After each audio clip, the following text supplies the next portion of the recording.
To'ydan oldin erkaklar nima qiladi? O'qimishli qizga uylanyapti. To'y bo'lgandan keyin chiqmaysan ishga deydi.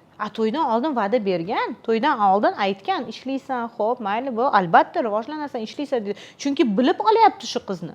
Uni intilishlarini, qiziqishlarini inobatga olgan holda uylanadi, to'g'rimi? Yo'q, ishlamaysan, uyda o'tirasan deydi. Nima uchun?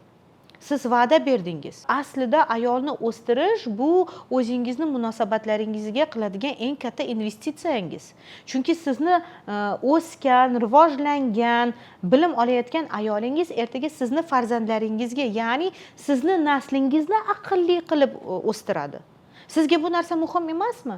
Uyda zerikib qolgan, o'ziga qaramaydigan ayol ertaga mana shu asabiylashgan holatda, o'zini kamsitilgan his qilgan holatda bolalarga ham shu tuyg'uni beradi. Himoyachi bo'ling, o'stiruvchi bo'ling, qo'llab-quvvatlovchi erkak bo'ling ayolingiz uchun.